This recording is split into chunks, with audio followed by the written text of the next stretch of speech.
మీ చిన్నతనంలో ఏం అవ్వాలనుకునేవారు? It was always a doctor. హ్యాపీగా హెల్తీగా బయటకు వెళ్ళడం చూస్తుంటారు, అలాగే డెత్ వైపు కూడా వెళ్ళడం చూస్తుంటారు. చాలా మంది అనుకుంటారు డాక్టర్స్ కి ఎమోషన్స్ ఉండకూడదు అని, కానీ at the end of the day doctors కూడా హ్యూమన్ బీయింగ్స్, వాళ్ళకి కూడా ఎమోషన్స్ ఉంటాయి. సో కొన్ని మెడికల్ ఎర్రర్స్ ఎక్కడో డాక్టర్స్ నెగ్లిజెన్స్ వల్లే జరుగుతూ ఉన్నాయి ఈ మధ్య కాలంలో అని ఎక్కువగా వింటున్నాము. నెగ్లిజెన్స్ వేరే, కాంప్లికేషన్స్ వేరే, ఎర్రర్ వేరే. రంజీ లాంటి ట్రోఫీలో కూడా మీరు పార్టిసిపేట్ చేశారు అని విన్నారు. స్కూల్లో ఉండగానే రంజీ ట్రోఫీ ఆడాను కూడా. క్రికెట్ అనేది ఒక ప్యాషన్, ఒక స్పోర్ట్, ఒక ఎంజాయ్మెంట్ లాగా ఉండేది. క్రికెటర్ అంటే బాగుండు అన్న థాట్ ఎప్పుడైనా వచ్చింది? ఒకటి డిసైడ్ చేసుకోవాలి, మెడిసిన్ అని డిసైడ్ చేసుకున్నాను. ఆ రోజు నుంచి అసలు క్రికెట్ బ్యాట్ అనేది ముట్టుకోలేదు. సో డబ్బుకి ఎంత విలువ ఇవ్వాలి sir? Are you living your life? నువ్వు చేసే పని నువ్వు ఎంజాయ్ చేస్తున్నావు. రెండు కనుక అయితే మనీ విల్ ఫాలో. ఎంత హెల్తీగా ఉన్నా కూడా ఎక్కడో ఒబేసిటీ హిట్ అయింది మీకు. ఎక్సర్సైజ్ ఉండేది కాదు, అన్హెల్దీ ఈటింగ్ హ్యాబిట్స్, 120 కేజీలకు వచ్చాను, అన్కంట్రోల్ డయాబెటీస్, చివరికి it landed in cancer also. అది ఉంది అని తెలిసినప్పుడు ఏ స్టేజ్లో తెలిసింది? అని ఫోన్ చేసి సార్ ఒక 2 ml ఎక్స్ట్రా బ్లడ్ తీసుకున్నాను, వేరే టెస్ట్ ఏదైనా చేయించమంటారని అడిగాడు. తర్వాత ల్యాబ్ నుంచి ఫోన్ వచ్చింది, ఒక 3 hours తర్వాత కన్ఫర్మ్ చేసింది. ప్రపంచం మొత్తం స్తంభించిన పీరియడ్ ఏదైనా ఉందంటే అది కరోనా వచ్చినప్పుడు, కోవిడ్ టైంలో. నా ఓన్ క్యాన్సర్ కన్నా మోస్ట్ డిఫికల్ట్ పీరియడ్ ఆ కోవిడ్ పీరియడ్ అన్న. డౌన్ ఫాల్ అయినప్పుడు స్ట్రెంగ్త్ మళ్ళీ ఎలా గెయిన్ చేసుకున్నారు అంటే ఏమంటారు? There are ups and downs in everybody's life. Always look at it positively. Bad days have to change to good days only.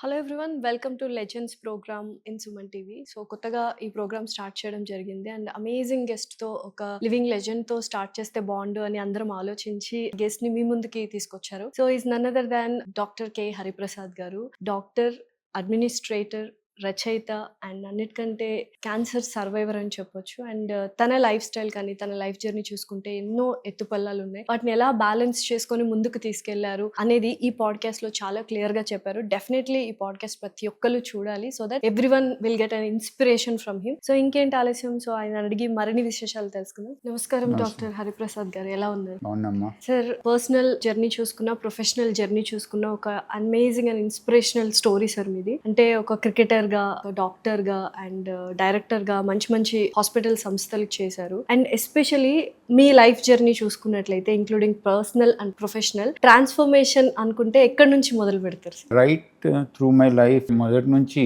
ఒక study path లో నడవలేదమ్మా. It's been up and down, changes, unexpected changes, expected changes. ప్రతి stage లో కూడా there was sort of un uncertainty తో మొదలయ్యి దాని తర్వాత it became a successful this thing. So it keep going on throughout my life అన్నమాట. సో ఇంత సక్సెస్ఫుల్ గా, ఇన్స్పిరేషనల్ గా ఉండడానికి ఇందాక మీరు అన్నట్టు ఎన్నో అప్స్ అండ్ డౌన్స్ చూసుంటారు. డౌన్ ఫాల్ అయినప్పుడు స్ట్రెంగ్త్ మళ్ళీ ఎలా గెయిన్ చేసుకున్నారు అంటే ఏమంటారు? There are ups and downs in everybody's life. ప్రతి వాళ్ళలో మంచి టైం ఉంటుంది, చెడ్డ టైం ఉంటుంది. నేను ఎప్పుడు ఏమనుకుంటానంటే, when things are not going your way, ఆ చేంజ్ అవ్వాలి.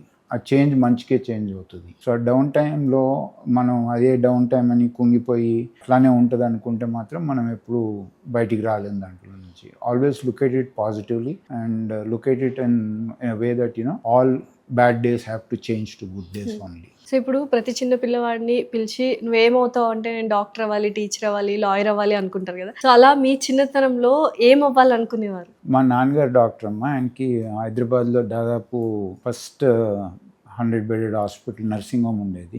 సో చిన్నప్పటి నుంచి మా గ్రాండ్ పేరెంట్స్ కాడి నుంచి మా పేరెంట్స్ అందరూ కూడా నువ్వు డాక్టర్ అవ్వాలి, మీ నాన్నగారు స్టార్ట్ చేసిన హాస్పిటల్ పనిచేసి దాన్ని ఇంకా పెంచాలనే దీంతో చిన్నప్పటి నుంచి, నాకు గుర్తున్నప్పటి నుంచి అదే దీంట్లో పెంచారు. So it was always a doctor. In fact నా లైఫ్ అంతా కూడా హాస్పిటల్లోనే స్పెండ్ చేశాను. ఎందుకంటే నాన్నగారు హాస్పిటల్లోనే ఒక ఫ్లోర్లో ఇల్లు ఉండేది. సో ఆ ఇంట్లోనే ఉండేవాళ్ళం. అక్కడ నుంచి స్కూల్కి వెళ్ళి రావటం. సో లిటరలీ హాస్పిటల్లోనే I grew in the hospital అన్నమాట. సో డాక్టర్ అనగానే చక్కటి సర్వీస్ మైండెడ్ అనేది ఉండాలి. చాలా మంది హ్యాపీగా హెల్తీగా బయటకు వెళ్ళడం చూస్తుంటారు, అలాగే డెత్ వైపు కూడా వెళ్ళడం చూస్తుంటారు. వాటిని బ్యాలెన్స్ చేసుకోవాలంటే డాక్టర్స్ కి ఎంత స్ట్రాంగ్ మైండ్ సెట్ ఉండాలి? వెరీ గుడ్ క్వశ్చన్ అమ్మా. ఎందుకంటే చాలా మంది అనుకుంటారు డాక్టర్స్ కి ఎమోషన్స్ ఉండకూడదు అని చాలా మంది అనుకుంటారు, కానీ at the end of the day doctors కూడా హ్యూమన్ బీయింగ్స్, వాళ్ళకి కూడా ఎమోషన్స్ ఉంటాయి. సో ఏదన్నా మంచి జరిగినప్పుడు సంతోషం ఉంటుంది, ఏదైనా చెడు జరిగినప్పుడు బాధ ఉంటుంది. సో బ్యాలెన్స్ అనేది ఎప్పుడు వస్తుంది అంటే కొన్ని ఎక్స్పీరియన్స్ని బట్టి, మనం చేసే పనిని బట్టి the end of the day మనం చేసిన పని మనకి సాటిస్ఫాక్టరీగా ఉంటే అది మోస్ట్ ఇంపార్టెంట్ థింగ్. సో ఆ బ్యాలెన్స్ చేసుకోవటం చాలా ఇంపార్టెంట్ డాక్టర్గా. అది మనం ఒకళ్ళు చెప్తే వచ్చేది కాదు, అది ప్రాక్టీస్తో వచ్చేది అన్నమాట. సార్ ఎంత రెనౌండ్ అండ్ ఫేమస్ డాక్టర్ అయినా సొంత వాళ్ళకి సర్జరీ చేయడానికి చేతులు వణుకుతాయి అని చాలా సందర్భాల్లో విన్నాను నేను. అది కరెక్టే అంటారా? ఉంటుందమ్మా, డెఫినెట్గా మనం మన వాళ్ళకి వినేటప్పటికి అడిషనల్ ఎమోషనల్ కాంపోనెంట్ కూడా వచ్చేస్తుంది. సో అటువంటిప్పుడు బెస్ట్ ఏంటంటే ఫ్యామిలీ మెంబర్స్ని డాక్టర్స్ ట్రీట్ చేయకూడదు, ఓన్ ఫ్యామిలీని. So you should take somebody colleagues help తీసుకుని చేస్తే మంచిది. కానీ చాలా మటుకు సర్జరీగా మేజర్ సర్జరీస్ అవి కాకుండా మిగతా అన్ని సొంత ఫ్యామిలీకి మనమే ట్రీట్ చేసుకుంటాం కదా. సో లైఫ్లో బోల్డ్ అన్ని కేసెస్ చూసుంటారు regarding health and this surgeries అవన్నీ. సో బాగా బాధ పెట్టిన సిచ్యువేషన్ కానీ కేస్ స్టోరీ కానీ ఏదైనా ఉందా which is very related and close to your heart? నాకు గుర్తుంది, ఒక 15 ఏళ్ళు అవుతాయిందో 16 ఏళ్ళు అవుతాయిందో ఒక లేడీకి అన్ఫార్చునేట్లీ డిశ్చార్జ్ సమ్మరీలో ఒక జూనియర్ డాక్టరు, ఆమె డయాబెటిక్ కాదు, డయాబెటిక్ మెడికేషన్ రాశాడు. డిశ్చార్జ్ సమ్మరీలో ఆమెకు తెలియదు కదా పాపం, అదే ఇంటికి వెళ్ళి డిశ్చార్జ్ డయాబెటిక్ మెడికేషన్ వేసుకుని 3 days తర్వాత కోమాలో హాస్పిటల్కి వచ్చింది. సో చాలా బాధాకరంగా ఉండింది. డాక్టర్ చేసిన తప్పు మూలన పేషెంట్ సఫర్ అవుతున్నారని. దాదాపు 6 months 7 months ఆ పేషెంట్తో అన్కాన్షియస్ స్టేట్ నుంచి బయటికి వచ్చి మళ్ళీ నార్మల్ మనిషి అయ్యి ఇంటికి వెళ్ళే వరకు దాదాపు ఆ పేషెంట్తోనే ఉన్నాం. నేనే కాదు, టీం మొత్తం. సో డాక్టర్స్ ఎవరు కూడా కావాలని తప్పు చేయరు. అది డాక్టర్స్ కూడా హ్యూమన్ బీయింగ్సే, తప్పులు జరుగుతూ ఉంటాయి. మెడికల్ ఎర్రర్స్ చాలా జరుగుతూ ఉంటాయి. ఆ మెడికల్ ఎర్రర్స్ మీద మూలాన పేషెంట్కి ఎవరికన్నా హాని జరిగితే అప్పుడు డాక్టర్ చాలా బాగా అనిపిస్తుంది. సో కొన్ని మెడికల్ ఎర్రర్స్ ఎక్కడో డాక్టర్స్ నెగ్లిజెన్స్ వల్లే జరుగుతున్నాయి ఈ మధ్య కాలంలో అని ఎక్కువగా వింటున్నాము. ఏంటి సార్, నిజమేనా అది? నెగ్లిజెన్స్ వేరే, కాంప్లికేషన్స్ వేరే, ఎర్రర్ వేరే. సో నెగ్లిజెన్స్ ఎప్పుడంటే మనం తీసుకోవాల్సిన జాగ్రత్తలు తీసుకోకుండా పేషెంట్ని ట్రీట్ చేస్తే అది నెగ్లిజెన్స్ అంటారు. ఇందాక చెప్పినట్టు ఏ డాక్టర్ కూడా పేషెంట్కి హాని చేయాలని ఎప్పుడు చూడరు. కాంప్లికేషన్స్ ప్రతిదానికి మెడికల్ సైన్స్లో కానీ ఒక ట్యాబ్లెట్కి కూడా సైడ్ ఎఫెక్ట్స్ ఉంటాయి. చిన్న క్రోసిన్ ట్యాబ్లెట్స్ వేసుకున్నా కానీ రియాక్షన్ రావచ్చు. ఆ రకంగా కాంప్లికేషన్స్ చాలా ఉంటాయి. కాంప్లికేషన్స్ అన్ని నెగ్లిజెన్స్ మూలాన రావు. సో ఈ అన్నిటిని సెపరేట్ చేసుకుంటా పోతే ప్యూర్ మెడికల్ నెగ్లిజెన్స్ మూలాన అయ్యే ప్రాబ్లమ్స్ చాలా చాలా తక్కువ, మినిస్క్యూల్ పర్సెంటేజ్ అనమాట. ఎక్కువగా ఏమవుతా ఉందంటే ల్యాక్ ఆఫ్ అవేర్నెస్ మూలాన కానివ్వండి, వేరే కారణాల మూలాన కానివ్వండి, ఈవెన్ కాంప్లికేషన్స్ని వాటిని కూడా మెడికల్ నెగ్లిజెన్స్ కింద ట్రీట్ చేసి పెరిగిపోతున్నాయి అనే ఒక పర్సెప్షన్ క్రియేట్ చేస్తున్నారు తప్పితే ప్యూర్ మెడికల్ నెగ్లిజెన్స్ అనేది చాలా తక్కువ సందర్భాల్లో చూస్తూ ఉంటాం. అంటే మీరు కార్పొరేట్ హాస్పిటల్స్, చాలా హాస్పిటల్స్తో టైఅప్ అయి ఉండే, అపోలో హాస్పిటల్లో వర్క్ చేశారు, ఇప్పుడు కేర్ హాస్పిటల్స్లో వర్క్ చేస్తున్నారు. ఎక్కడో కార్పొరేట్ హాస్పిటల్స్ అంటేనే ఒక bad notion and bad impression అనేది ఆడియన్స్లో కానీ ప్రజల్లో ఉండిపోయింది. రీజన్స్ ఏంటి అసలు? ఫస్ట్ మీరు అన్నది నిజమే, కానీ మనం ఆలోచించాల్సింది ఏంటంటే దాదాపు 30-40 ఏళ్ల క్రితం ఈ హాస్పిటల్స్ అన్నీ వచ్చే ముందు మన దేశంలో అసలు ఏ రకమైన ట్రీట్మెంట్ ఉండేది కాదు. ఎవరికైనా బైపాస్ ఆపరేషన్ చేయించుకోవాలంటే మనం అప్పుడు వినేవాళ్ళం, ఫలానా మనిషి బాగా డబ్బులు ఉన్నాయన, పేరున్నాయన అమెరికా వెళ్ళి బైపాస్ సర్జరీ చేయించుకుని వచ్చేయడం. ఇవాళ ఏంటి, even auto driver, even rickshaw puller bypass surgery మన దేశంలోనే చేయించుకుంటున్నారు. ఆ ట్రాన్స్ఫర్మేషన్ అయింది. సో ఆ సదుపాయాలన్నీ వచ్చినాయి. అది పాజిటివ్ సైడ్ ఆఫ్ ఇట్. ఈ సదుపాయాలు ఆర్థికంగా అందరికీ అందుబాటులోకి వచ్చినాయా అనేది ఆలోచించాలి. ఇంకా రాలేదు, ఇంకా రావాల్సిన అవసరం ఉంది. ఆర్థిక భారం మూలాన కార్పొరేట్ హాస్పిటల్స్ అన్ని కమర్షియలైజ్ అయినాయి అని ఒక పర్సెప్షన్ క్రియేట్ అయింది. కానీ నిజంగా చూస్తే ఒకవేళ ఈ హాస్పిటల్స్ రాకపోతే మన దేశం కూడా ఏదో ఆఫ్రికన్ దేశంలో ఫెసిలిటీస్ లేకుండా బాగా డబ్బున్న వాళ్ళు వేరే దేశాలకు వెళ్ళి ట్రీట్మెంట్ చేసుకునే పరిస్థితి కంటిన్యూ అయ్యింది. సార్ 1200 బెడెడ్ హాస్పిటల్ ఉన్న అపోలో సంస్థ దగ్గర నుండి 10,000 బెడెడ్ హాస్పిటల్ అయ్యేదాకా మీ కృషి ఎంతో ఉంది. సో అందులో ఎటువంటి జర్నీ లీడ్ చేశారు? నా లైఫ్లో ఎండి అయిపోయిన తర్వాత నాన్నగారు హాస్పిటల్లో ప్రాక్టీస్ చేయడం మొదలుపెట్టాను. ఇక అదే హాస్పిటల్ని అభివృద్ధి చేసి దాంట్లోనే ప్రాక్టీస్ అనుకున్నాను నా కెరియర్ మొత్తం. ఈ లోపల ప్రతాప్ రెడ్డి గారు పిలిచి అపోలో జాయిన్ కమ్మన్నారు. ఆయనకి చెప్పాను, నాన్నగారు హాస్పిటల్ ఉందండి, అదే ప్రాక్టీస్ చేస్తున్నాను, అక్కడే చేయాలి అనుకుంటున్నాను అంటే ఆయన అన్నారు ఒక మాట, ఇప్పుడు నువ్వు నాన్నగారు హాస్పిటల్లో ప్రాక్టీస్ చేస్తే ఆ హాస్పిటల్కి వచ్చే పేషెంట్స్కే నువ్వు ఉపయోగపడతావు. అప్పటికి 3 హాస్పిటల్స్ ఉన్నాయి అపోలోకి. నేను ఇది చాలా పెద్ద సంస్థగా తయారు చేయాలనుకుంటున్నాను. ఎన్నో హాస్పిటల్ అన్ని సిటీస్లో, దేశంలో, విదేశాల్లో పెడదాం అనుకుంటున్నాను. కనుక నువ్వు నన్ను జాయిన్ అయితే నీకు చాలా మందికి ఉపయోగపడేలాగా చేస్తావా, సో జాయిన్ అవ్వమన్నారు. సో ఆ మాట మీద ఆయన జాయిన్ అయ్యాను. సో దాంతోపాటు ఏ విధంగా అయితే అపోలో అంచెలంచెలుగా పెరిగిందో దాంతోపాటు మేము కూడా ఆయన ప్రోత్సాహంతో అనండి, ఆయన డైరెక్షన్తో అనండి, ఆయన గైడెన్స్ కానీ విజన్ కానీ ఇవన్నిటి మూలాన ఆ సంస్థ అంత పెరిగింది. ఆ సంస్థలో పెరిగేటప్పుడు భాగంగా ఉండటం చాలా అదొక ప్రివిలేజ్, అదొక పెద్ద ఎక్స్పీరియన్స్ కూడా. సార్ నేను విన్నాను Apollo hospitals chairman C Pratap Reddy garu 90+ ఇప్పుడు ఆయన కానీ ఎవ్రీడే హాస్పిటల్ వెళ్తారు, ఆఫీస్కి వెళ్తారు అని విన్నాను. అంత డెడికేషన్, అంత ఇన్స్పిరేషనల్ గా ముందు నుంచి ఉన్నారు. అసలు ఆయన అపోలో హాస్పిటల్ స్టార్ట్ చేసింది 50th ఇయర్లో. మామూలుగా 50th ఇయర్లో జనం రిటైర్ ఎట్లా అవ్వాలి, ఏ విధంగా అది ప్లాన్ చేసుకుంటా ఉంటాం. ఆయన 50th ఇయర్లో ఫస్ట్ అపోలో హాస్పిటల్ స్టార్ట్ చేశారు. ఆయన ఇవాల్టికి కూడా ఆయన విజన్, ఆయన అమెరికాలో ప్రాక్టీస్ చేసేవారు అంతకుముందు. ఆయన ఇండియా తిరిగి వచ్చింది ఎందుకంటే మనం విదేశాల్లో ఇండియన్ డాక్టర్సే ఈ రకమైన ట్రీట్మెంట్ అంతా చేయగలుగుతున్నారు. ఇండియాలో ఎందుకు చేయలేకపోతున్నారంటే మనం సదుపాయాలు క్రియేట్ చేయలేకపోయాం, దాని మూలం చేయలేకపోతున్నారు. మనం సదుపాయాలు క్రియేట్ చేస్తే మనం ఇండియన్ డాక్టర్స్ ఇక్కడే చాలా మంది ఉన్నారు, ఇక్కడే మన ప్రజలకి బెస్ట్ ఆఫ్ ట్రీట్మెంట్ చేయొచ్చు అనే దీంతో తిరిగి వచ్చారు. అదే దీని మీద ఇప్పటి వరకు పనిచేస్తూ ఉన్నారు. ఆయన ఒకటే అంటారు, ఇప్పుడు ఈ ప్రపంచంలో ఎవరికన్నా ఇది బెస్ట్ అనిపిస్తే అది మన ఇండియన్ పీపుల్కి అందుబాటులోకి రావాలి. అదే విజన్తో పనిచేస్తారు.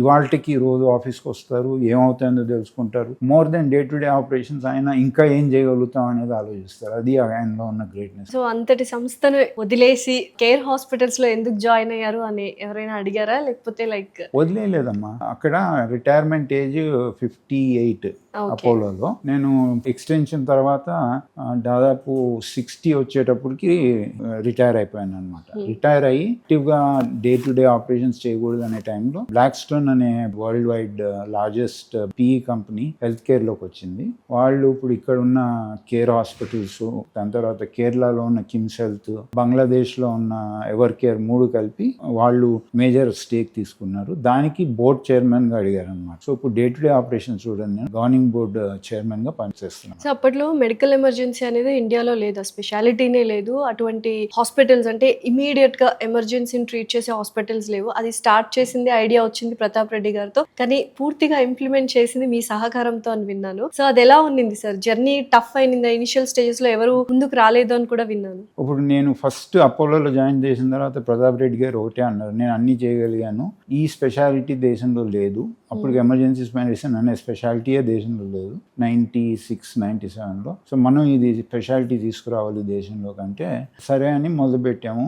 మొదలు పెడితే అప్పటికి మన దేశంలో ఎమర్జెన్సీ డాక్టర్ ట్రైనింగ్ కానివ్వండి, నర్సెస్ ట్రైనింగ్ కానివ్వండి, పారామెడిక్స్ ట్రైనింగ్ కానివ్వండి లేదు, పర్సనల్ లేరు, దాని తర్వాత సదుపాయాలు లేవు. అప్పటికి అంబులెన్స్లు కూడా ఎక్కువగా డెడ్ బాడీస్ని తీసుకెళ్లే కానీ ఎమర్జెన్సీ పేషెంట్ తీసుకెళ్లేది తక్కువ. సో అట్లాంటి పరిస్థితుల్లో మేమే అంబులెన్స్ని డిజైన్ చేసి పేషెంట్ ఎక్కడ ఉన్నాడో అక్కడి నుంచి మొదలు పెడితే హాస్పిటల్కి వచ్చే వరకు కూడా ట్రీట్మెంట్ మొదలుపెట్టి హాస్పిటల్కి వచ్చిన తర్వాత అది కంటిన్యూ చేసి ఇవన్నీ చేయాలంటే క్వాలిఫైడ్ పీపుల్ లేరు. అందుకని నాతో పాటు క్వాలిఫై అయిన ఒక 6 అనస్థీసియాలజిస్ట్ కలిసి first dedicated accident and emergency hospital ఇక్కడ హైదరాబాద్లో మొదలుపెట్టాము. అది చిన్నది 50 బెడెడ్ హాస్పిటల్. ఫస్ట్ 3-4 monthsలోనే అది ఫుల్ అయిపోవటం మొదలుపెట్టింది. దాని తర్వాత ప్రతాప్ రెడ్డి గారు అన్నారు, ఈ కాన్సెప్ట్ అయితే ఎస్టాబ్లిష్ చేసావు, ఇప్పుడు దీన్ని మన దేశం మొత్తం తీసుకెళ్ళాలి, మన హాస్పిటల్స్ ఎక్కడ ఉన్నాయో అక్కడికి అంటే అప్పుడు చెప్పాను తీసుకెళ్లాలంటే మన సదుపాయాలు క్రియేట్ చేయవచ్చు డబ్బులు ఉంటే, కానీ మనుషులు లేరు, ట్రైనింగ్ ప్రోగ్రామ్ స్టార్ట్ చేయాలని.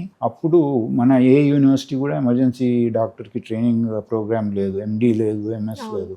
అందుకని ఇంటర్నేషనల్ యూనివర్సిటీస్తో కొలాబరేషన్ పెట్టుకుని వాళ్ళని ట్రైన్ చేసి పారామెడిక్స్ని కానివ్వండి, డాక్టర్స్ని కానివ్వండి, ఆ విధంగా అంచెలంచెలుగా పెరుగుకుంటూ పోయి ఇప్పుడు దేశంలో one of the most important స్పెషాలిటీసే ఎమర్జెన్సీ మెడిసిన్. ఇప్పుడు చాలామంది డాక్టర్స్ ఎమర్జెన్సీ మెడిసిన్కి ఆప్ట్ చేస్తున్నారు. అండ్ ఇప్పుడు ఇక్కడ క్వాలిఫై అయిన డాక్టర్స్ దాదాపు 30-40% మంది వేరే దేశాలు వెళ్ళి పని చేస్తూ ఉన్నారు. So it's great satisfying thing that మనం సంథింగ్ మొదలుపెట్టింది అంత సక్సెస్ఫుల్గా రన్ అవుతా ఉంది, ఎవ్రీబడి చాలా మందికి ఉపయోగపడతా ఉంది అనేది చాలా గ్రాటిఫైయింగ్. సో నిజంగానే ఇప్పుడు ఒకవేళ ఆలోచించుకున్నట్లయితే మెడికల్ ఎమర్జెన్సీ స్పెషాలిటీ అనేది లేకపోయింటే నిజంగా చాలా భయానకంగా ఉండేది సిచ్యువేషన్ ఇప్పుడు. అవునమ్మా. ఇప్పుడు మెడిసిన్లో ఏమంటారంటే గోల్డ్, ఎమర్జెన్సీలో గోల్డ్. ఎమర్జెన్సీ అంటే ఏదైనా కావచ్చు, హార్ట్ అటాక్ కావచ్చు, స్ట్రోక్ కావచ్చు, యాక్సిడెంట్ కావచ్చు, ఏదైనా కావచ్చు. ఇప్పుడు దాంట్లో గోల్డ్ గోల్డెన్ అవర్ అని ఉంటుంది అనమాట. గోల్డెన్ అవర్ అంటే the first hour after the onset of accident అవగానే ఫస్ట్ అవర్. ఆ క్వాలిటీ ఆఫ్ ట్రీట్మెంట్, ఆ ఫస్ట్ అవర్లో ఇచ్చే క్వాలిటీ ఆఫ్ ట్రీట్మెంట్ మీద ఫర్దర్ వెదర్ డెత్ కానీ మార్బిడిటీ కానీ అన్నీ డిపెండ్ అయి ఉంటాయి. సో మనం ఇప్పుడు ఏం చేయగలిగామంటే ఆ గోల్డెన్ అవర్లో ట్రీట్మెంట్ని ఇంప్రూవ్ చేయగలిగాం. సో అది ఇంప్రూవ్ చేసేటప్పటికి ఏమైంది, number of deaths because of emergency తగ్గుతున్నాయి, మార్బిడిటీ అంటే ఎక్కువ కాలం మంచం మీద పడుకుంటాం, రికవరీ టైం ఎక్కువ ఉండడం, అవన్నీ తగ్గుతున్నాయి. So overall medical outcomes improve అవటమే కాకుండా సోషియో ఎకనామిక్ కండిషన్స్ కూడా ఇంప్రూవ్ అవుతా ఉన్నాయి. ఎందుకు ఏ విధంగా అంటే ఇప్పుడు యాక్సిడెంట్ అయిన ఇప్పుడు ఫ్యామిలీకి వేజ్ అర్నర్, బ్రెడ్ అర్నర్ అయితే ఆయన ఎక్కువ రోజులు హాస్పిటల్లో ఉంటే ఫ్యామిలీ సఫర్స్. అదే విధంగా స్ట్రోక్, పక్షవాతం వస్తే ఆ పేషెంట్ ఎక్కువ మనం ఇదివరకు రోజుల్లో చూసేవాళ్ళని ఏంటంటే ఒకసారి పక్షవాతం వస్తే బెడ్ మీదే.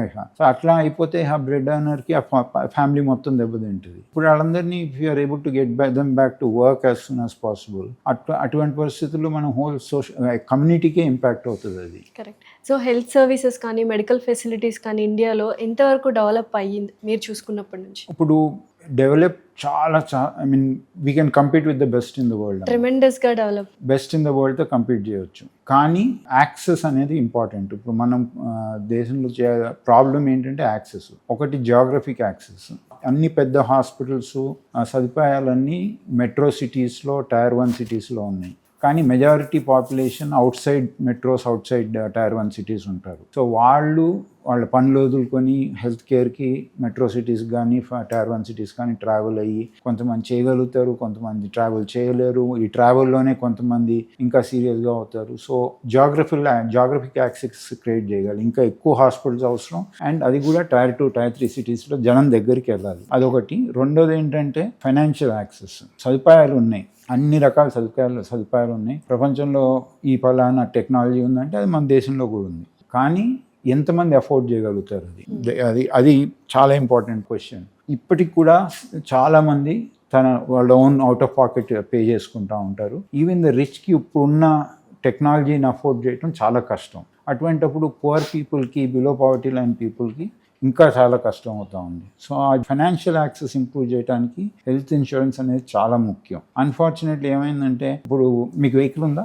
ఉంది సార్. మీరు వెహికల్ కొన్నప్పుడు అన్లెస్ వెహికల్కి ఇన్సూరెన్స్ చేస్తే కానీ మీరు రోడ్ మీదకి తీసుకురాలేరు, షోరూమ్ నుంచి బయటికి రాదు. అట్లా అదే మనుషులుగా ఇన్సూరెన్స్, హెల్త్ ఇన్సూరెన్స్ అవసరం, మ్యాండేటరీ కాదు, రూల్ కాదు అది. సో మ్యాండేటరీ హెల్త్ ఇన్సూరెన్స్ అనేది మాత్రం చాలా ఇంపార్టెంట్. ఒకవేళ మ్యాండేటరీ హెల్త్ ఇన్సూరెన్స్ వస్తే అప్పుడు ఫైనాన్షియల్ యాక్సెస్ అనేది అందరికీ వస్తుంది. అవేర్నెస్ క్రియేట్ అయిందా సార్? ఈ మెడికల్ ఇన్సూరెన్సెస్ చేయించుకోవాలి ప్రతి ఒక్కరు, హెల్త్ ఇన్సూరెన్స్ అనేది ఉండాలి అంటే. ఇప్పుడు ఇటువైపు దాదాపు 20 సంవత్సరాల క్రితం 2-3% పేషెంట్స్ హెల్త్ ఇన్సూరెన్స్ నుంచి వచ్చారు. ఇప్పుడు దాదాపు 30-40% పేషెంట్స్ హెల్త్ ఇన్సూరెన్స్తో వస్తున్నారు. ఇంకొకటి కూడా ఏమైందంటే, స్టేట్ గవర్నమెంట్స్ కానివ్వండి, యూనియన్ గవర్నమెంట్ కానివ్వండి, వాళ్ళ సొంత స్కీమ్స్ తీసుకొచ్చారు below poverty line. For example ఈ రాష్ట్రంలో ఆరోగ్యశ్రీ అని ఇప్పుడు గవర్నమెంటే బిలో పావర్టీ లైన్ పేషెంట్స్కి హెల్త్ ఇన్సూరెన్స్ చేస్తూ ఉంది. అటువంటి పరిస్థితుల్లో బిలో పావర్టీ లైన్ పేషెంట్స్ కూడా ఇవాళ వచ్చి ఎంత పెద్ద హాస్పిటల్ అయినా కానివ్వండి బెస్ట్ ఆఫ్ ట్రీట్మెంట్ చేయించుకోగలుగుతున్నారు. అదేవిధంగా యూనియన్ గవర్నమెంట్ ఆయుష్మాన్ భారత్ అని తీసుకొచ్చింది. అది కూడా insurance scheme for below poverty line patients. So మ్యాండేటరీగా ప్రతి భారత్ పౌరుడు ఇన్సూరెన్స్ ఉండి ట్రీట్మెంట్ కోసం, డబ్బుల కోసం ఎత్తుక్కోవాల్సిన అవసరం రాని రోజు, ఆ రోజు మన health care system fully evolve అయినట్టు లెక్క అన్నమాట. సో ఇంత ఎవాల్వ్ అయింది, ఇన్ని హాస్పిటల్స్ ఉన్నాయి, ఇంత సర్వీస్ మైండెడ్గా బోల్డ్ ఎంతమంది డాక్టర్స్ పనిచేస్తున్నా కూడా మెడికల్ మాఫియా అనే మాట ఎక్కువగా వినిపిస్తుంది. ఇది కేవలం ప్రజల్లో ఉన్న అపోహ మాత్రమేనా, లేకపోతే నాట్ అదర్ దెన్ డాక్టర్స్ మిగతా సెక్టర్స్ ఎవరైనా ఇటువంటి మెడికల్ మాఫియాకి తోడ్పడుతున్నారు? అంటే ఇప్పుడు మన సొసైటీలో చాలా చేంజెస్ వచ్చినాయి. ఇటువరకు ఫర్ చిన్న ఎగ్జాంపుల్ ఏంటంటే, ఇటువరకు మన పేరెంట్స్కి ఉండే రెస్పెక్ట్ ఇప్పుడున్న జనరేషన్లో అంతే రెస్పెక్ట్ లేదు. టీచర్స్ కూడా అదేవిధంగా ఒకప్పుడు డాక్టర్ అంటే దేవుడు. డాక్టర్ చెప్తే దాని మీద అసలు వేరే ఆలోచనే ఉండేది. అందరూ గూగుల్లో వెతుక్కొని మరీ వస్తున్నారు. దేవుడు అనే ట్రస్ట్ తగ్గింది. ఇప్పుడు ఆ ట్రస్ట్ తగ్గటం మూలాన ఇప్పుడు ఇవన్నీ వస్తున్నాయి అన్నమాట. మాఫియా కానివ్వండి, ఎక్స్ప్లాయిటేషన్ కానివ్వండి, ఎక్స్పెన్సివ్ కానివ్వండి, ఇవన్నీ వస్తున్నాయి. సో మళ్ళీ ఆ డాక్టర్ పేషెంట్ ట్రస్ట్ ఎస్టాబ్లిష్ చేయగలగాలి. ఆ డాక్టర్ పేషెంట్ ట్రస్ట్ ఎస్టాబ్లిష్ చేయగలిగితే ఇప్పుడు ఈ మాటలన్నీ మళ్ళీ బ్యాక్గ్రౌండ్లోకి వెళ్ళిపోతాయి. ట్రస్ట్ ఎస్టాబ్లిష్ చేయలేకపోతే మాత్రం ఇంకా పెరుగుతుంది ఈ గ్యాప్, డాక్టర్కి పేషెంట్ మధ్యలో ఉన్న గ్యాప్ ఇంకా పెరుగుతుంది. ఇప్పుడు మీరు అన్నట్టు గూగుల్ కానివ్వండి, వేరే సర్జన్స్, నెట్లో ఉన్న 90% మెడికల్ ఇన్ఫర్మేషన్ ఇన్యాక్యురేట్, తప్పు ఇన్ఫర్మేషన్. ఇప్పుడు ఆ ఇన్ఫర్మేషన్ చూసుకుని వచ్చి డాక్టర్ దగ్గరికి వస్తున్నారు. దాంతో ఆ ట్రస్ట్ గ్యాప్ ఇంకా పెరుగుతూ ఉంది. సో ఆ గ్యాప్ని క్లోజ్ చేయాలంటే ఫస్ట్ అవేర్నెస్ క్రియేట్ చేయాలి. డాక్టర్స్ వాళ్ళ ట్రాన్స్పరెంట్గా ఉండి వాళ్ళకు ఉన్న యాక్చువల్ ఉన్న పొజిషన్ చెప్పగలగాలి. అదేవిధంగా పేషెంట్ కూడా డాక్టర్ మన దగ్గరికి వెళ్ళేటప్పుడు ఆ ట్రస్ట్తో వెళ్ళాలి. మూడోది ఇంకోటి ఏమైందంటే, మామూలుగా ఈ ట్రస్ట్ పోవటానికి అనేక కారణాలు ఉన్నాయి. అందులో ఒకటి ఏంటంటే, మనం ఏ విధంగా మెడికల్ ప్రొఫెషనల్ని ప్రజల్లోకి తీసుకెళ్తున్నాం అనేది కూడా అది మీడియా ఇంపార్టెంట్ పార్ట్. ఇప్పుడు మనందరికీ కూడా ఇట్స్ నాట్ ఇవి హెల్త్ కేర్ అనే కాదు, మనందరికీ మనుషులందరికీ ఏంటంటే మనం నెగిటివ్ న్యూస్ చదవటం, నెగిటివ్ న్యూస్ చూడటం ఎక్కువ ఇంట్రెస్టింగ్గా ఉంటుంది. సో నెగిటివిటీ ఎక్కువ స్ప్రెడ్ అయ్యేటప్పటికి న్యాచురల్గా ఆ ట్రస్ట్ అనేది తగ్గుతుంది. సో మీడియా కానివ్వండి, వేరే సంస్థలు కూడా they should increase the positivity. ఇప్పుడు ఒక నెగిటివ్ ఇన్సిడెంట్ అయిందంటే 1000 పాజిటివ్ ఇన్సిడెంట్స్ అయి ఉంటాయి. మనం చూసేది ఒకటే ఒక నెగిటివ్. ఫర్ ఎగ్జాంపుల్ డాక్టర్ ఎవరో కొట్టారు, పేషెంట్ చనిపోతే హాస్పిటల్ మీద దౌర్జన్యం జరిగింది అని అవే ఎక్కువగా చూపిస్తూ ఉంటారు. అది చూపిస్తూ ఉంటారు. అది చూపించినప్పుడు ప్రజల్లో అవగాహన వచ్చేస్తుంది అనమాట. ఏమని, డాక్టర్ తప్పు చేశాడు కాబట్టి ఇది చేశారని. కానీ అక్కడ అసలు అయ్యింది ఏంటి, మెడికల్గా అయ్యింది ఏంటి, మెడికల్గా చేసింది కరెక్టా రాంగా, నెగ్లిజెన్స్ ఉందా, డాక్టర్ తప్పు ఉందా లేదా అని ఎవరు ఆలోచించారు. అదే డాక్టర్ ఎంతో మంది ప్రాణాలను కూడా నిలబెట్టి ఉంటాడు. ఆ రకమైన ఒక ఎన్విరాన్మెంట్ క్రియేట్ అయిపోయింది అనమాట. ఆ ఎన్వైరన్మెంట్ చేంజ్ అయితే మాత్రం అప్పుడు కానీ ట్రస్ట్ రాదు డాక్టర్కిను పేషెంట్కి మధ్యలో. సార్ ఓవరాల్గా అంటే మీ పర్సనల్ లైఫ్ జర్నీ చూసుకున్నట్లయితే డాక్టర్స్ ఫ్యామిలీనే కాబట్టి డాక్టర్ అవ్వాలి అనుకున్నారు, బట్ క్రికెట్ మీద కూడా చాలా ఆసక్తి కనబరిచారు. రంజీ లాంటి ట్రోఫీలో కూడా మీరు పార్టిసిపేట్ చేశారు అని విన్నారు. ఏం సార్ ఎప్పుడు క్రికెటర్ అయిపోవాలి అని అనుకోలేదు? నేను స్కూల్లో ఉండగా, నేను హైదరాబాద్ పబ్లిక్ స్కూల్లో చదివాను.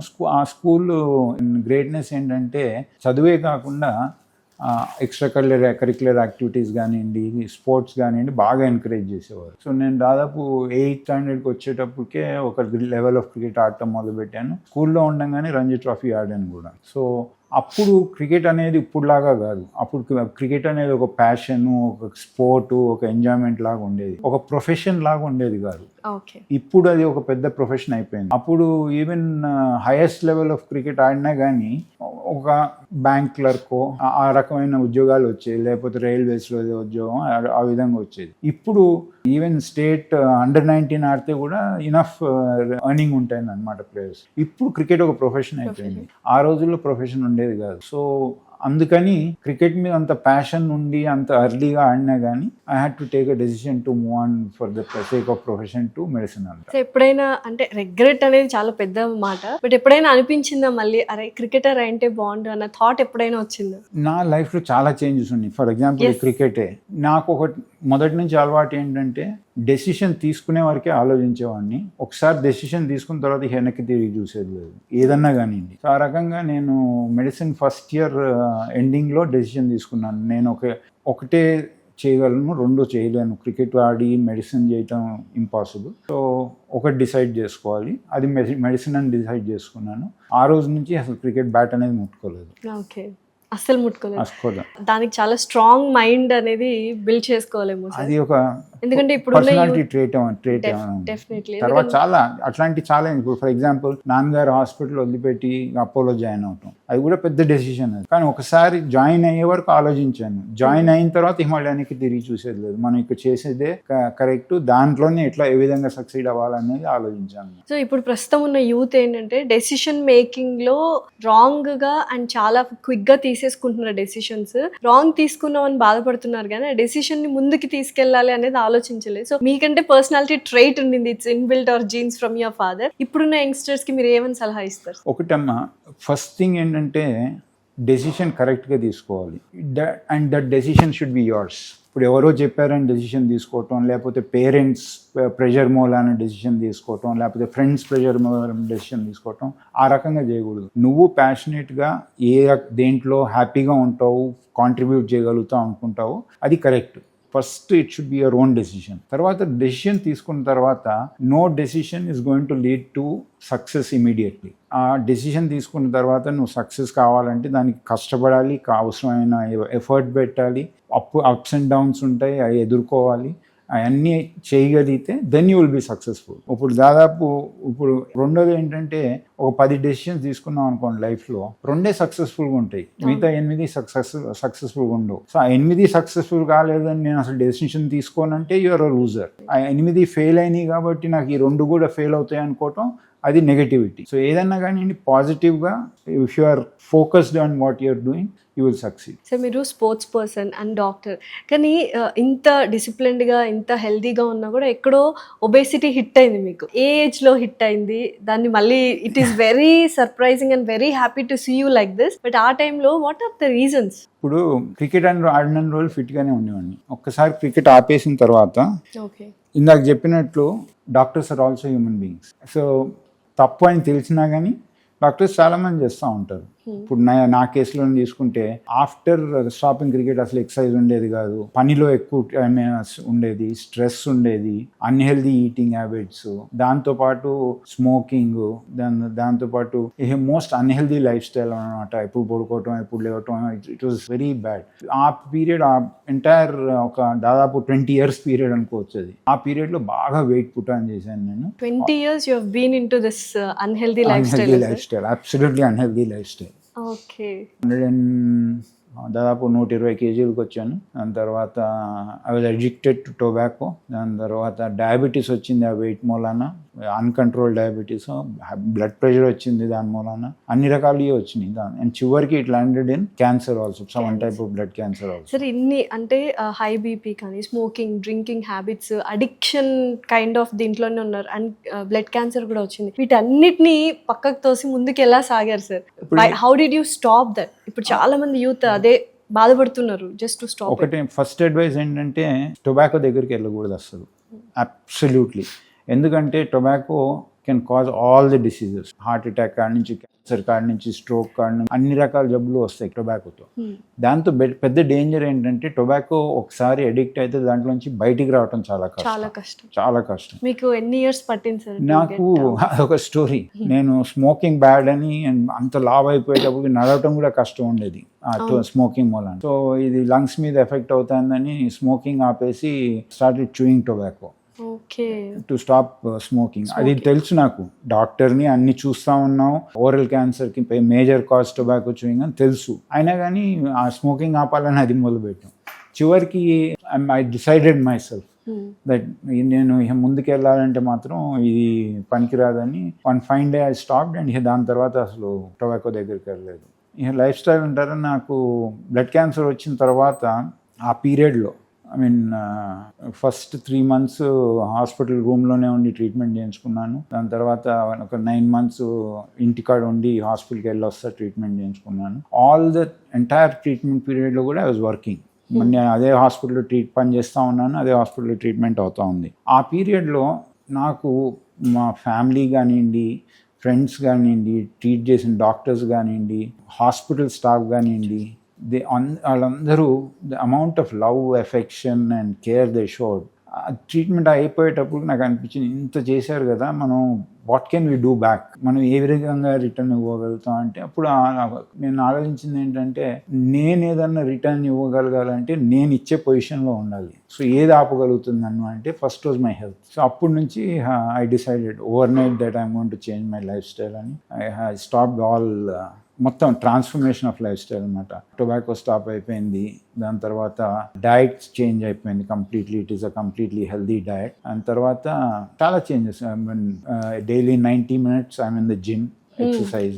దాని తర్వాత ప్రపంచంలో ఎక్కడున్నా కానీ 7:30 లోపల భోంచేస్తాను, సాయంత్రం 9 నిద్రపోతా ఉన్నాను, పొద్దున్నే లేచి జిమ్కి వెళ్తాను. సో మల్టిపుల్ థింగ్స్ అన్ని కాంట్రిబ్యూట్ చేసి ఐఎమ్ హ్యాపీ దట్ ఇప్పుడు చాలా మంది ఏమనిపిస్తుంది అంటే ఒక స్టేజ్ వెయిట్ వచ్చిన తర్వాత ఇది తగ్గటం కష్టం, ఎక్కడ తగ్గుతాం మనం అని చాలా మంది ఇప్పుడు అదే బాధపడుతున్నారు. But you can be in setting example. And రెండో విధంగా ఏంటంటే ఇప్పుడు short cuts, for example surgery చేయించుకోవటం కానివ్వండి, లైపోసక్షన్ కానివ్వండి, బేరియాట్రిక్ సర్జరీ కానివ్వండి, ఇవన్నీ నేను అనుకున్నది ఏంటంటే, నేను చేస్తే నేను సొంతంగా చేస్తాను, న్యాచురల్గా చేస్తాను, ఈ అన్ని షార్ట్ కట్స్ బట్ తీసుకున్నాను. ఆల్మోస్ట్ 120 కిలోస్ ఉన్నప్పుడు మీరు సర్జరీస్ ఏం లేకుండా న్యాచురల్ గా ఎన్ని డేస్ పట్టింది సార్, ఎన్ని మంత్స్ పట్టింది? యాక్చువల్లీ నేను నా కరెంట్ వెయిట్ రావడానికి 6 years పట్టిందమ్మా. 122 నో 62 అట్లా ఉంటాను. 6 years పట్టింది. ఇప్పుడు నాకు స్ట్రగుల్ ఎప్పుడు అంటే ఆ 6 years పెద్ద స్ట్రగుల్ అనిపించలేదు. లాస్ట్ 3 years నుంచి ఆ 60 దగ్గర 62 దగ్గర మెయింటైన్ చేయడం పెద్ద స్ట్రగుల్. దట్ ఈస్ వెరీ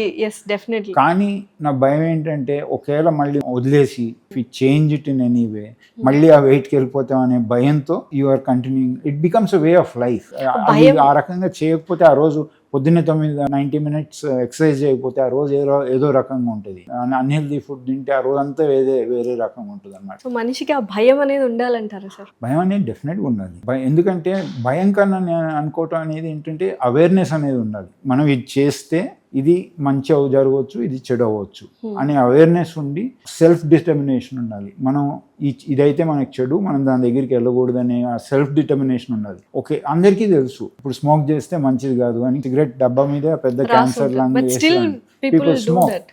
ఒకళ్ళు చెప్తే వచ్చేది కాదు, అది మన సొంత సెల్ఫ్ డిటర్మినేషన్ తో వచ్చేదైతే అప్పుడు అది సస్టైన్డ్ మేనర్ గా కంటిన్యూ చేయగలుగుతారు. సార్ ఇందాక చాలా బ్రీఫ్ గా ఇచ్చారు మీరు డైట్ ప్లాన్. సో మీ డైట్ ప్లాన్ ఒకసారి చెప్తే పీపుల్ హ్యావ్ దిస్. నేనైతే లాస్ట్ అన్ఫార్చునేట్లీ ఇండియాలో diabetic capital of the world అమ్మ. Number of people having diabetes is huge. ఆ విధంగా heart diseases capital of the world. ఈ అన్నిటి కారణం ఏంటంటే మన ఫుడ్ హ్యాబిట్స్. మన జెనెటిక్ ఒకటి ఉంది, మన రక్తనాళాలు వెస్టర్నర్స్ కన్నా సన్నగా ఉండటం ఒకటి. రెండోది ఏంటంటే మనం ఎక్కువ రైస్, వీటు, మైదా, దాని తర్వాత ఆయిలీ ఫుడ్స్ ఎక్కువ తింటూ ఉంటాం. సో నేను దాదాపు 9 years నుంచి రైస్ కానీ, వీట్ కానీ, మైదా కానీ, ఆయిలీ స్టఫ్ కానీ ముట్టుకోలేదు. మరి రీప్లేస్మెంట్ గా ఏం తింటున్నారు? Vegetables and lean meat, like fish. So technical గా చెప్పాలంటే high protein, low carbohydrate diet. ఈ గిమిక్స్ అన్ని ఎప్పుడు ట్రై చేయలేదు. Fasting, intermediate fasting, keto diet అట్లాంటివన్నీ ఎప్పుడు ట్రై చేయలేదు. I took a balanced diet. Only thing ఏంటంటే high protein, low carbohydrate diet without all these things which are contributory to putting on weight. So యూజువల్గా ఏ మనిషికైనా ఎక్కువ బాధపడిన సందర్భాలు ఏవైనా ఉన్నాయి మన చేతుల్లో లేని ఏంటంటే హెల్త్ పాడైపోవడమే. బట్ క్యాన్సర్ అనేది ఇంకా భయంకరమైనది. అది ఉంది అని తెలిసినప్పుడు ఏ స్టేజ్లో తెలిసింది అండ్ దాని నుంచి ఎలా బయటకు వచ్చారు? నేను అప్పుడే అదే రోజు యుఎస్ నుంచి తిరిగి వచ్చానమ్మా. ఏదో పని మీద వెళ్ళి రాత్రి 7:38కి వచ్చాను. అప్పుడు డయాబెటీస్ ఉండేది. అయితే నా సెక్రటరీ ల్యాండ్ అవగానే ఫోన్ చేసి, సార్ రేపు పొద్దున్న ఫాస్టింగ్ రండి, ఫాస్టింగ్ వస్తే మీకు బ్లడ్ షుగర్ చేయించాలి రేపు పొద్దున. సో అదేవిధంగా ఫాస్టింగ్ వెళ్ళి నెక్స్ట్ డే అతను వచ్చి బ్లడ్ తీసుకున్నాడు. బ్లడ్ తీసుకున్న ఒక గంట తర్వాత నేను నా పనిలో పడిపోయాను. ఫోన్ చేసి, సార్ ఒక 2 ml ఎక్స్ట్రా బ్లడ్ తీసుకున్నాను, వేరే టెస్ట్ ఏదైనా చేయించమంటారు అని అడిగాడు, బ్లడ్ షుగర్ కాకుండా. అయితే నేను అన్నాను 2 ml కదా పడేసి ఒట్టి బ్లడ్ షుగర్ చేయించి పంపి అన్నా. అండ్ దాని తర్వాత ఒక 2 hours 3 hours తర్వాత ల్యాబ్ నుంచి ఫోన్ వచ్చింది, రమ్మని అక్కడికి. నేను అక్కడైనా ప్రాబ్లం ఉందేమో, ప్రాబ్లమ్ సార్ట్అవుట్ చేయడానికి చూస్తున్నారని ల్యాబ్కి వెళ్ళాను. అక్కడ అందరు వాళ్ళు పని చేసుకుంటా ఉన్నారు. ల్యాబ్ హెడ్ పెథాలజిస్ట్ ఏమో రూమ్లో ఒకటే కూర్చుని ఉంది, నా ముఖం కూడా చూడట్లా. నేను కూర్చున్నాను, ఏంటి చెప్పండి ఏంటంటే మాట్లాడడం కూడా మాట్లాడారు. అప్పుడు ఒక హెమటో ఆంకాలజిస్ట్ డాక్టర్ పద్మజలోకి రెడ్డి అని ఆవిడ వచ్చారు ఆ రూమ్కి. వచ్చి ఆవిడ చెప్పారనమాట, మీ సిబిపి చేశారు, మీ అడిషనల్ బ్లడ్ తోని బ్లడ్ కౌంట్ బ్లడ్ పిక్చర్ చేశారు, దాంట్లో కొన్ని కణాలు సస్పిషియస్గా ఉన్నాయి, సో ఫర్దర్ ఇన్వెస్టిగేట్ చేయాలి అని. అంటే నేను అప్పటికి హెల్తీగా ఉన్నాను, యుఎస్ నుంచి అప్పుడే తిరిగి వచ్చాను, ఏం సిమ్టమ్స్ లేవు, ఏంటి మీకు ఉన్న సస్పెన్షన్ అంటే, అప్పుడు ప్రోబ్ చేయగా ఇది కొన్ని బ్లడ్ సెల్స్ క్యాన్సరస్గా కనపడుతున్నాయి అని. అంటే అప్పుడు నేను ఇది ఇంత హెల్దీగా ఉంటే నాకు క్యాన్సర్ ఏంటి, ఇట్స్ ఇంపాసిబుల్ మైండ్ యాక్సెప్ట్ చేయలేదు. అంటే ఆవిడ అన్నారు, లేదు నేను కన్ఫర్మ్ చేయట్లేదు, దీన్ని కన్ఫర్మ్ చేయడానికి బోన్ మ్యారో బయాప్సీ చేయాలి. బోన్ మ్యారో అంటే మన బోన్ నుంచి తీసి టెస్ట్ చేయాలన్నమాట. అది చాలా పెయిన్ఫుల్ ప్రొసీజర్. అంటే నేను చేయండి, ఇప్పుడే చేయండి అన్న. అంటే అన్నారు చాలా పెయిన్ఫుల్, అది మీకు తెలుసు కదా, రేపు పొద్దున్న ఫాస్టింగ్ రండి, ఫాస్టింగ్ వస్తే అనస్థీసియా ఇచ్చి బోన్ మ్యారో బయాప్సీ చేస్తాను అంది. నేను ఇంకా నా మైండ్ ఒప్పుకోవట్లేదు అనమాట ఇది క్యాన్సర్. నేను అన్నాను, నథింగ్ డూయింగ్, లోకల్ అనస్థీసియాలో చేయండి, నేను భరిస్తాను, ఇది పెయిన్ ఎంత ఉన్నా కానీ మీరు ఇప్పుడే చేయండి అన్న. నేను బాసన్ కదా కాదని లేకపోయి ఇక అప్పుడే చేశారు. ఒక 3 hours తర్వాత కన్ఫర్మ్ చేసింది. సో నాకు లక్కీ ఏంటంటే బిఫోర్ సిమ్టమ్స్ రావటం, బిఫోర్ కాంప్లికేషన్స్ రావటం మూలాన ముందే డయాగ్నోజ్ అయిపోయింది బ్లడ్ క్యాన్సర్ బై ఛాన్స్.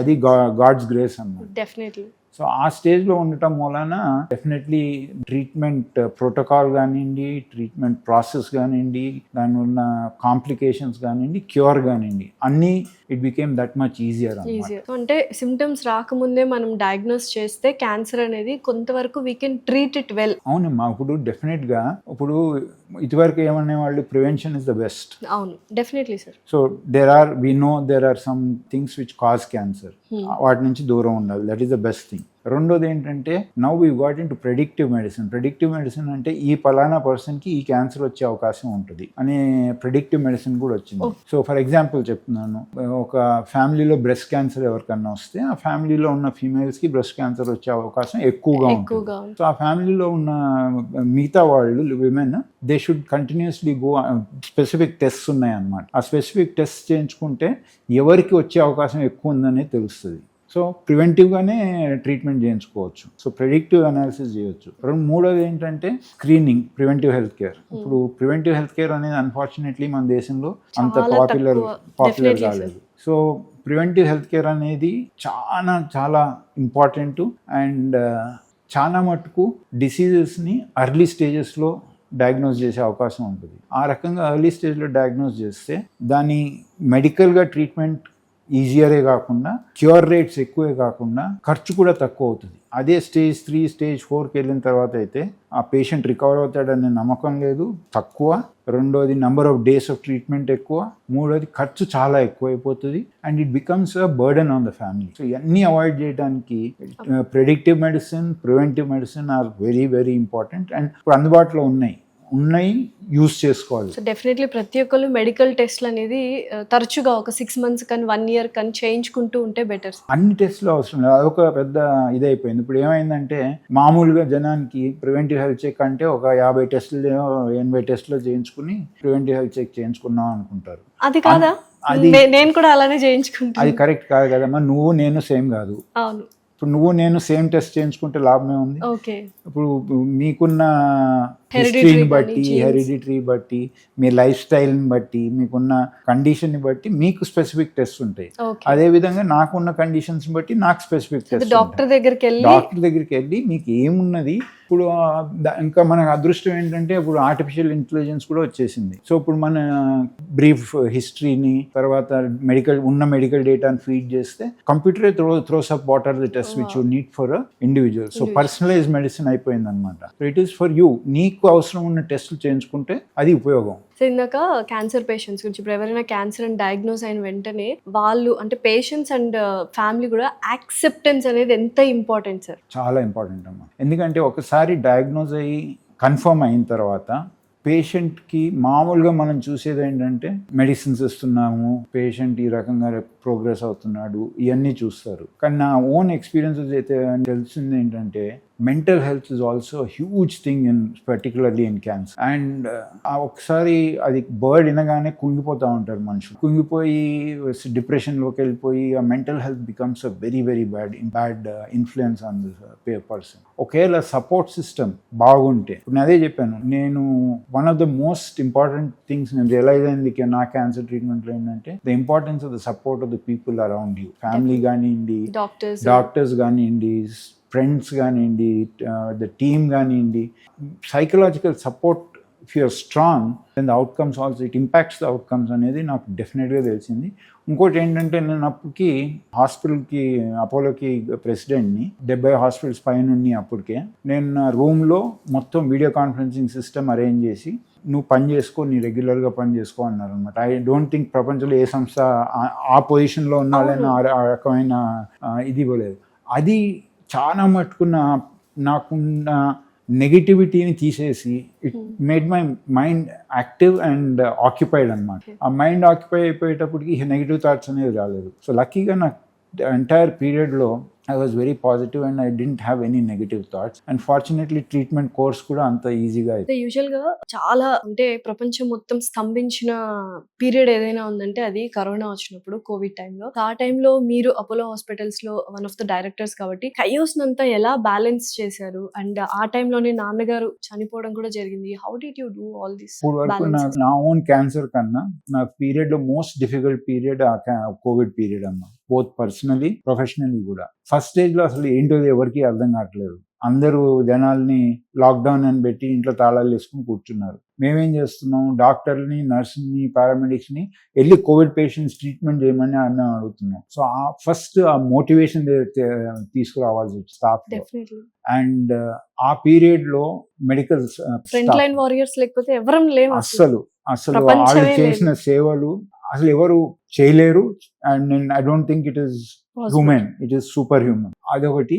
రెండోది ఏంటంటే సెకండ్ వేవ్ లో వచ్చేటప్పటికి ఏమైందంటే కొంచెం అవగాహన వచ్చింది, కానీ నాకు కావాల్సిన సదుపాయాలు లేవు. ఎక్కువ మంది హాస్పిటల్ బెడ్స్ కోసం.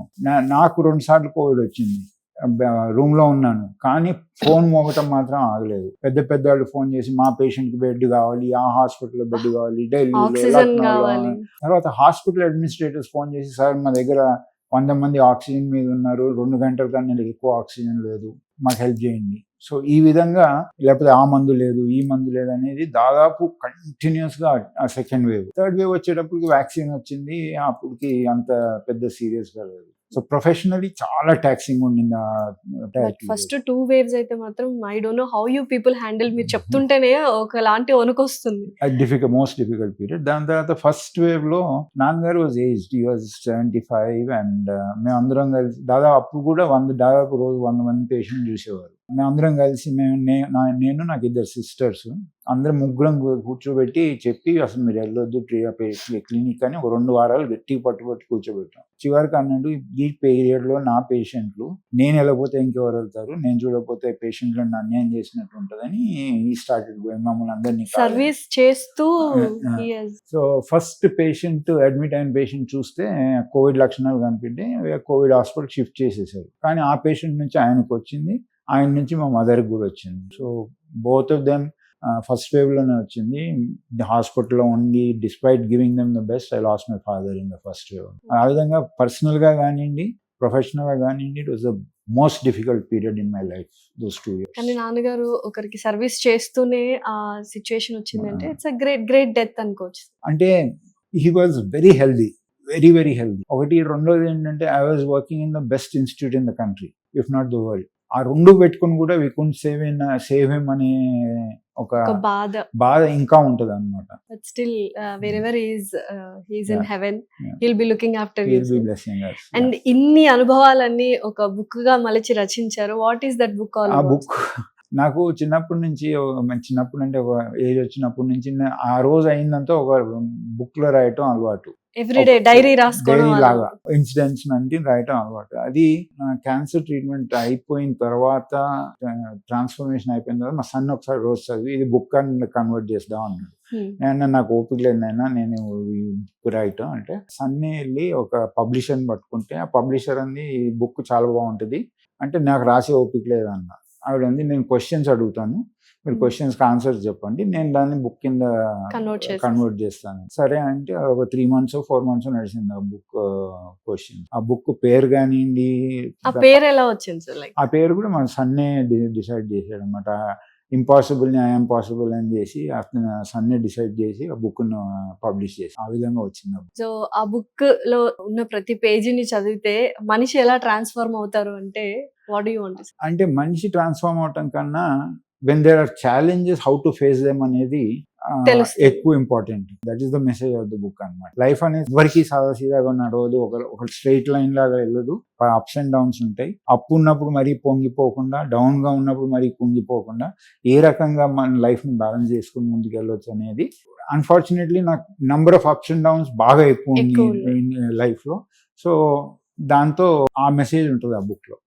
సో ఓవరాల్ గా ఎమోషన్స్ ని బ్యాలెన్స్ చేసుకుంటూ ముందుకెళ్ళిపోవడమే లైఫ్ అంటారు. So finally your uh cancer survivor, cricketer and doctor and what not, and you have transformed your life from bad habits to good habits. ఇంత మంచి transformation అయింది. Life నుంచి ఏం నేర్చుకున్నారు and what do you want to say to the audience? ఒకటి ఏంటంటే, be true to yourself. నువ్వు నీ కోసం బతుకు, నీ కోసం ఏం చేయాలన్నా కానీ ఫస్ట్ నీ కోసం చెయ్యి. ఆటోమేటిక్గా నీ కోసం మంచి చేస్తే నీ చుట్టుపక్కల ఉన్న వాళ్ళకి కూడా మంచి అవుతుంది. అదొకటి. రెండోది ఏంటంటే, ఇప్పుడు ఎన్విరాన్మెంటల్ ప్రెషర్స్ ఎక్కువైపోయినాయి అమ్మా. స్ట్రెస్ కానివ్వండి, వేరే ఇప్పుడు డాక్టరే కావాలి, లేకపోతే ఇంజనీరే కావాలి, సొసైటల్ సైంటిస్టే స్టిగ్మాస్ ఎక్కువైపోయాయి. పేరెంట్స్ దగ్గర నుంచి ప్రెషర్ కానివ్వండి, ఇప్పుడు పక్కన వాళ్ళ ఇంటి సన్ డాక్టర్ అయ్యాడు, నువ్వు డాక్టర్ అవ్వలేదు, ఈ ప్రెషర్స్ అన్నీ ఎక్కువైపోయినాయి. డాక్టర్ కాకుండా, ఇంజనీర్ కాకుండా, లాయర్ కాకుండా సంపాదించే వాళ్ళు చాలా మంది ఉన్నారు. So many profession. సో నీకు సాటిస్ఫాక్షన్ ఇచ్చే ప్రొఫెషన్ నువ్వు చూస్ చేసుకుని చెయ్యి and enjoy it. If you enjoy what you're doing, you will succeed. So డబ్బుకి ఎంత విలువ ఇవ్వాలి సార్? డబ్బు is not the primary thing అమ్మా. ఇక్కడ మోస్ట్ ఇంపార్టెంట్ థింగ్ ఏంటంటే, are you living your life the way you want to? నువ్వు చేసే పని నువ్వు ఎంజాయ్ చేస్తున్నావా? ఈ రెండు కనుక అయితే మనీ విల్ ఫాలో. మనీ ప్రైమరీగా ఎయిమ్గా పెట్టుకొని చేస్తే మాత్రం it becomes a failure most of the times. But satisfaction, happiness, enjoyment, passion, vision ఇవన్నీ ఉంటే automatically money will follow you.